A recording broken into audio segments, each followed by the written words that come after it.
you'll see as we go through the life stages and life cycle of a church that vision is going to play a very, very important role. Because what happens where there is no vision? People will perish. The people will perish. The next one, the relationship experience or relationships. It says, we do well at attracting people into a Christocentric, see? You didn't know I was going to use that, did you? Into a Christ-centric faith journey, which is evangelism. And we have to be comfortable with evangelism. Let's just say it now. Evangelism. Boy, that's weak. That's bad.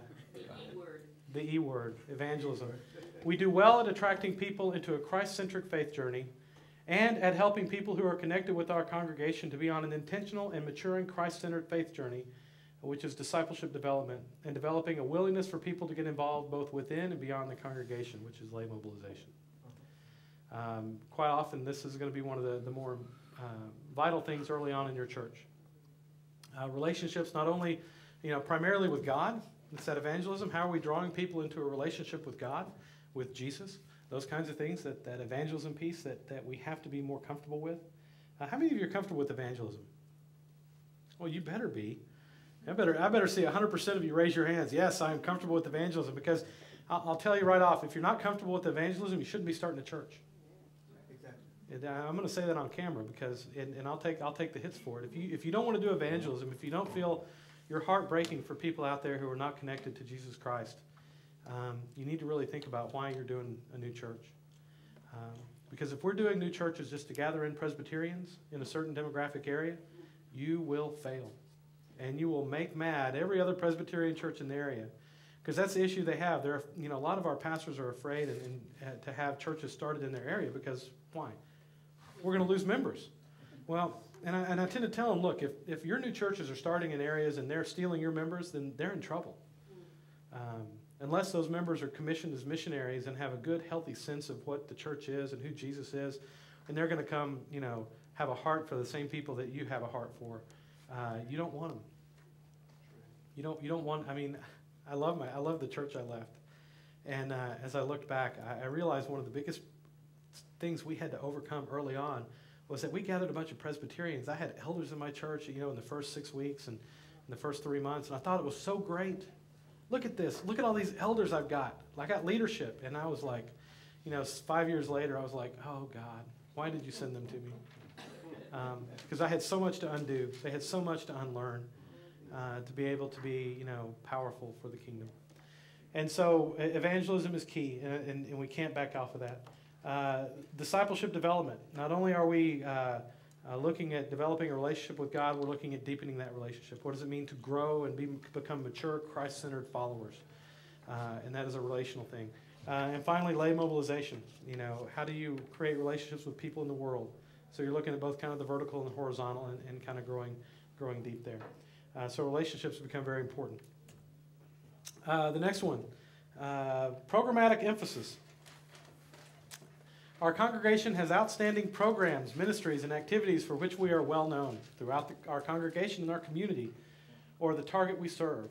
Our programs, ministries, and activities seem to be growing in numbers and quality. Our programs are meeting real, identified spiritual and emotional needs of people.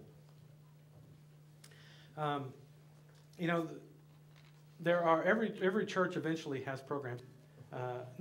Programs are our attempt to provide services and ministries, and your church, as it grows, wherever it is eventually going to try to put in some programming for kids, for adults. They're going to be there. You're going to have them, and they're going to be targeted. For some, you're going to be well known, and hopefully, that's the second sentence. Our programs, ministries, and activities seem to be growing in numbers and quality. As the church grows and matures, you're going to have more and more programs that you have to manage and have to deal with. So what's the difference between relationships and programs? Maybe a good conversation to have real quick. Yes? Programs you create. Okay. And communication is you have a kind of relationship with another person.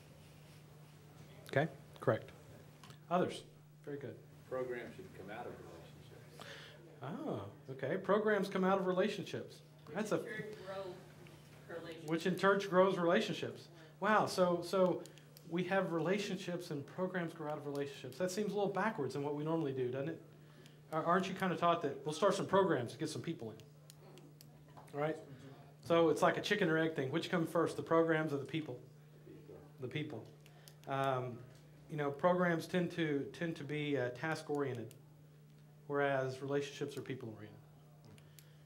And in reality, I'm going to do a little thing here with you in a second. That programs are there to support the relationships, and sometimes our churches, I don't know, we have issues because sometimes the programs become the most important thing, and they become the defining sense in our church rather than in a supporting role. And when they do that, then it becomes very difficult. If programs, if the desired result, is ministry activity, service, or training, then those are programs, right? If your intention is a changed spiritual life that results from the program or activity, that's the relationship. So you need to have a good understanding of the difference between the two, because sometimes it's really easy for those to kind of become melded into one. Like I said earlier, if you go to worship and you leave worship saying, all right, I've got my tick mark, I've done worship, I did my duty, I've done my thing, I can check that box, then what is that? What is worship? Worship's a program. If I leave worship saying, I have been changed, I've been transformed, I've experienced the living God, and I am a different person now, what is that? Relationships. And, so there's really a fine line between something being a program and something being a relationship experience. Yes? But shouldn't a good program be relational at its base? Yes, absolutely. So then there isn't that dichotomy between... Well, but the difference is the emphasis, though. I mean, a lot of times, a program should be relationally based. But a lot of times programs lose that relational aspect, and it becomes just about the numbers and having the specific program and just doing the thing. When it becomes kind of one-dimensional, that's when programs lose their relational aspect. That becomes a drag on the church.